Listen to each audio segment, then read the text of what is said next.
Get ready to celebrate because things are already heating up on this Dragon Independence 4th of July.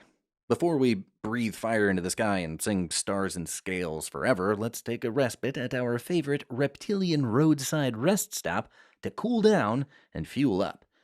This sketch is about a topic that has kept many a dragon awake late into the night. Ooh, excuse me. Gastric acid. It's a puckeringly potent secretion that makes the stomach well, so acidy. We'll talk about its production, action, and regulation, and then briefly digest what can happen if things go a little haywire. The sun is out and the mercury's a climbing. What better way to cool off than with an ice cold lemonade? This pour it all stand doesn't just serve up snout quenching lemonade, it's also our symbol for parietal cells. In the stomach, parietal cells secrete gastric acid, or HCl, and it just so happens that lemonade is our recurring symbol for gastric acid. One citrusy refresher coming up. Hold on. This 3P mixer looks to be a bit on the fritz. It's spewing out one banana for every plus-stemmed lemon that goes in. A reminder of how the hydrogen potassium ATPase pump in a parietal cell exchanges one potassium ion out for one hydrogen ion in. Combine that hydrogen ion with chlorine, symbolized by this fashionable but functional swim cap, and you get gastric acid.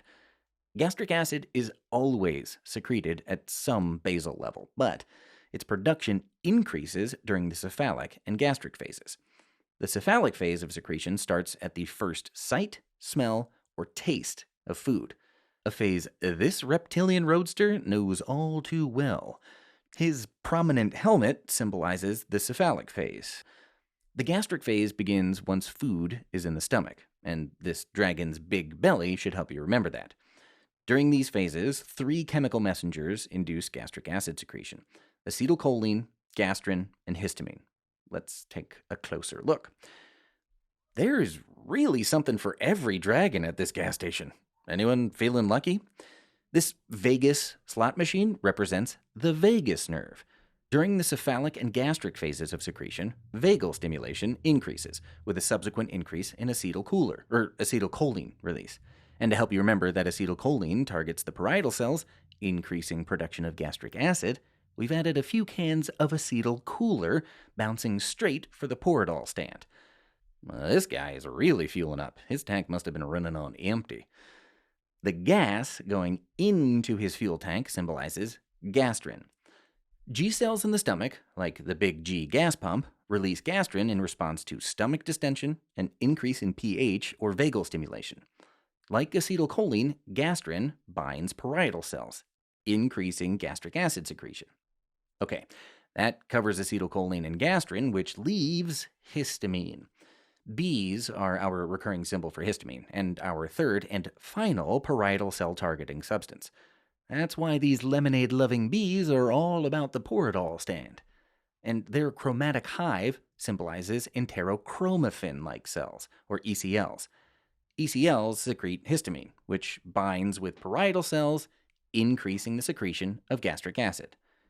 Although spraying a beehive with gasoline may not be the best idea, it should help you remember that gastrin increases histamine secretion. I think we should lay down for a bit, give those bees a chance to calm down. Like this guy.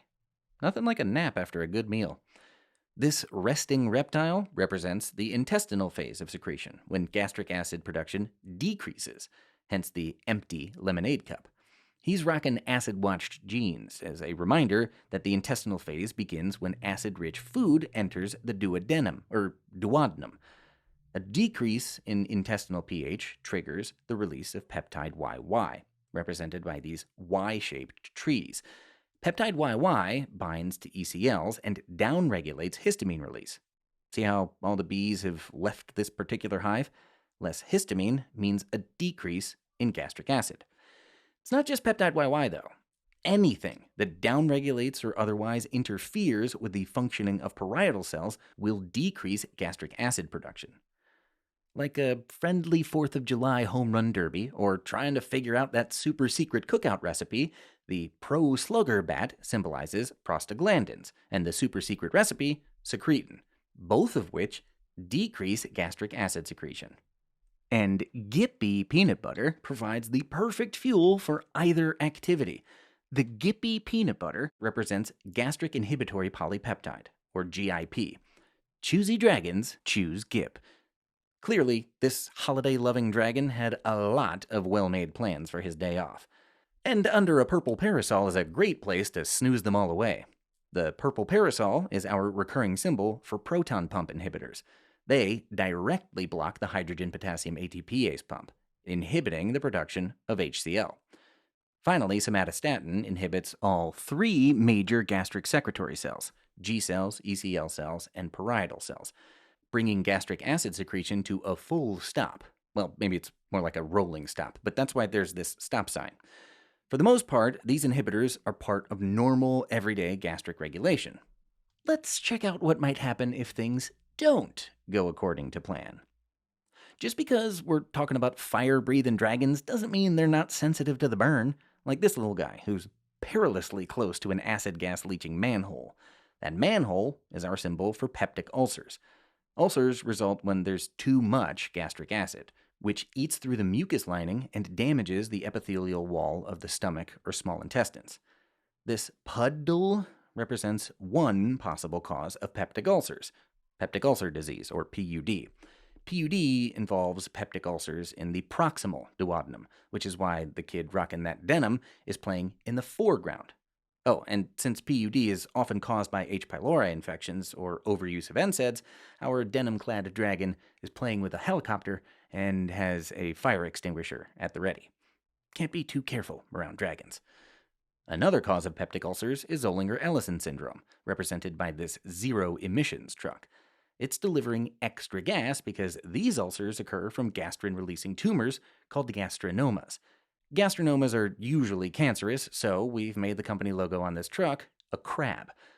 Unlike in PUD, Zollinger-Ellison ulcers typically occur in the distal duodenum, so this truck is on the far side of the scene, and the dragon driver is decked out in a dual denim uniform. Zollinger-Ellison syndrome can also cause heartburn and diarrhea from damaged epithelial cells throughout the stomach and intestines. On the other end of the spectrum, too little gastric acid can also be a concern. Take this mischievous dragon youngster, for example. She's still learning appropriate dragon manners.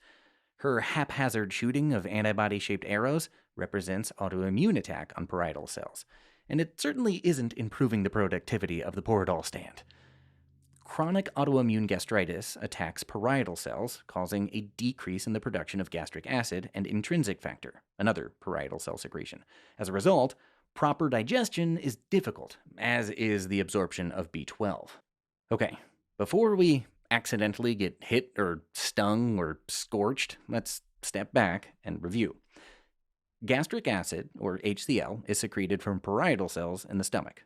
Production increases during the cephalic and gastric phases of secretion due to acetylcholine from vagal stimulation, gastrin, and histamine. It decreases once food enters the small intestine, triggering the release of peptide YY. Proton pump inhibitors, somatostatin, gastric inhibitory polypeptide, prostaglandins, and secretin also decrease gastric acid production. PUD and Zollinger-Ellison syndrome are two diseases associated with too much gastric acid, resulting in ulcers. Autoimmune destruction of the parietal cells decreases gastric acid production, leading to problems with digestion and the absorption of B12. Hey, is the fireworks show already starting? I'm not sure I'm willing to wait it out for a lemonade. What do you say we blow this popsicle stand and grab a smoothie?